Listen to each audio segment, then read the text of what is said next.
I have a few slides, but I really want to focus on some messages that will help to prime the debate that we're going to have and the dialogue that we're going to have to come. Now, as Carla mentioned in the introduction, my work is focusing on water economics and governance, and I'm particularly interested in how people cooperate and resolve conflicts related to water resource allocation in water-stressed regions. I work in the tradition of economic governance and institutional economics, advanced by people like the Nobel laureate Elinor Ostrom, who's pictured on this title slide, and who focused her work on how people will work together in order to manage their common and shared resources, finding across the world many examples of communities which had solved problems of scarcity and resource sustainability. But the enduring puzzle is how you scale up into larger, complex systems around cities, basins, regions, which are confronting scarcity. So from my perspective, when we talk about valuing water, it's not simply a challenge of valuing water, but allocating water across its competing values and uses, recognizing the multiplicity of values and ways of valuing water. And my central argument for the debate now is that valuing water means valuing governance. We're going to be hearing a lot of important work about the need for bridging the infrastructure investment gaps, and we'll need to invest both in the pumps and the pipes, but also the institutions to allocate, and increasingly in a changing world, reallocate water across competing values. The argument is that the failure to strengthen these institutions can lead to a spiral of misallocation, political instability, and financing deficits. Yet breaking this vicious cycle requires understanding the forces that will resist change, the political economy of water, including those who stand to lose as we adapt to a changing climate and to changing demands. Even when these barriers can be overcome, we still need to figure out what types of policies and institutions will work and will be capable of adapting over time. In the rest of my remarks, I want to draw from my experience from the field and from the lessons that I've learned working across the world, and particularly in-depth work in Australia, Mexico, the US, and more recently in sub-Saharan Africa, regions that are at the leading edge of water stress and a changing climate. I've worked in these regions and collaborated with others with the goal of building a network of long-term observatories that can help us get clues about why certain strategies struggle or succeed in adapting to water stress and water scarcity. And in my work, I'm persistently trying to move beyond the myths and ideologies, the dichotomies and polarization between markets and the state, to see exactly how allocation is working on the ground. And I want to thank the organizers again, because it's events like this which provide an opportunity for us to learn from each other. Now, I want to start with an origin story. What you see pictured here is the Colorado River, which is a river basin that is about 600,000 square kilometers, shared by the US and Mexico, supplying water to approximately 40 million people, including large cities like Los Angeles, Las Vegas, and Phoenix, and supporting irrigated agriculture, as well as a number of other uses. And what you see depicted here is the view upstream from the very end of the river, the Colorado River Delta. And this trickle of water may not inspire the group, but its importance is quite relevant to our discussions today. Because what it represents is a unique binational commitment by the US and Mexico to release a pulse of water from upstream storages to restore the Colorado River Delta and the ecosystems associated with it. I show this picture because when I started doing research on water in 2002, 2003, I went to my PhD advisor and I said, I'd like to look at the potential for market mechanisms to restore water to the Colorado River Delta. There had been a lot of people working on the ground exploring these kinds of tools, and I was told by my advisor that it's the most overstudied problem in the world and it's hopeless. Now, you can see from this trickle of water not to trust academics too much, because in the ensuing period, the US and Mexico were able to work at multiple levels, at the community level, with a grassroots initiative among farmers and among nonprofit organizations, to develop tools that would restore these waterways. At the national level, governments had to make commitments, and at the international level, negotiations between the two countries were necessary in order to change the way they were managing water and sharing water for the preceding 70 years. And so I think that the Colorado River Delta and this pulse of water, this trickle of water, which was released in 2014, is an indicator and a microcosm of some of the trends that are relevant globally. It's not hopeless as predicted, but it wasn't a simple panacea or cure-all either. It was a blend of the community, the state, and the market working together. And it illustrates this persistent challenge of scaling up reforms to adapt to a changing climate, which also means scaling out to bring in new actors to the table. In the rest of my remarks, I want to focus on 3 flashpoints of competition for water. The competition between cities and agriculture in a rapidly urbanizing world, the competition between people and the environment in terms of sustaining the rivers and aquifer systems needed for long-term water management and economic development, and finally, the regional disputes between sectors, between jurisdictions, and between countries. And in addressing these 3 frontiers of water competition and conflict, I'll make 4 points. The first is that there's been a rethinking of the value of water, or more appropriately, a reawakening to the value of water, given the systemic role of water in the economy. Now, we've heard already that water scarcity and water insecurity are rising on the profile of policy decision makers because of this systemic role that water plays in all aspects of the economy. And this means that when we talk about the value of water, we're not focusing strictly on technical or environmental issues, but economic and political ones. This is reinforced by several trends. The World Economic Forum, for 7 years running, has identified water risk among its top risks in its global risk survey. And we're seeing experiences like the city of Cape Town, and now in the news, the city of Chennai in India, which are experiencing water shortages or risks of water shortages, which are demonstrating the potential impacts of water scarcity on a diversified economies of the world's cities. This has long been understood in the context of agriculture and the economic impacts of shortages on agriculture, but when it touches cities, it leads to this call for rethinking. And the costs of inaction are increasingly being understood and quantified. Initiatives like the World Bank's Uncharted Waters report and the Global Water Partnership and OECD Task Force on Water Security have come up with estimates related to the impact of water crises and water scarcity on the economy. And yet, these types of initiatives have demonstrated a puzzle, which is that we know that water is critical economically, but our modeling struggles to quantify and manage the risks. And even more difficult is trying to understand how institutions can manage these risks.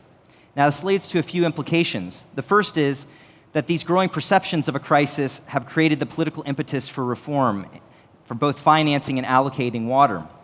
And second, as an economic issue, there have been increasing calls to combine supply-side measures with efforts to manage demand and to manage competing demands more efficiently. This has been led in particular to a call for revolutionizing the way that we allocate water and incorporating markets and other incentives as a way of managing demands and ensuring that water is used for its most economically important purposes. But demand management, water markets, these incentive-based approaches have also struggled to scale up, which economists like to describe in terms of the potential for there to be gains from trade. When you have a scarce resource, you have a difference in the marginal productivity of water across competing uses where there's a potential for improving economic welfare and economic growth. They talk about the potential for gains from trade. There have been study after study which have modeled the potential to improve economic development, economic welfare by trading water, reallocating water. One time I presented at Harvard to describe these studies, and I said it's like finding $1 or €1 lying on the ground, but no one's going to pick it up. And I asked the audience a rhetorical question, so why isn't anyone picking up the dollar? And a water economist from the Southwest US said, well, because there's a scorpion on the ground competing for it. And the truth is that they were right. There are many reasons in terms of existing users, vested interests, who are going to resist that change, and that's going to provide a challenge in terms of achieving these kinds of new and innovative approaches to water allocation. The second challenge and second message is that valuing water and incorporating these values into allocation decisions is difficult because both markets and governance fails. And so Carla mentioned in the introduction that we had a paper recently in Science, which was trying to highlight both the need for valuing water and the ways of addressing some of the barriers that I've mentioned. And particularly, we recognize that there's an increasing recognition of the cascading risks of water scarcity and the types of benefits that water provides that aren't captured by markets and incentives. And the approaches to addressing these challenges and improving management required on progress on 4 interrelated fronts. One is to advance and harness advances in measuring water to better understand fluxes in water supply and use, to have a water budget in place that could be the basis for improving our valuation in water. The second is to continue to improve our approaches to value water both economically and culturally, because increasingly there are conflicts not only in terms of our estimates around the economic value of water, but our ways of valuing water and trying to compare them with concepts like the human right to water, cultural values around water, the legal rights to rivers, and other initiatives which have a different language and a different approach for making trade-offs. Which leads to the third step, which is around making trade-offs and advances in decision-making under uncertainty that can find ways of incorporating a broader range of stakeholders into the decisions and trade-offs that will be necessary as we reallocate water.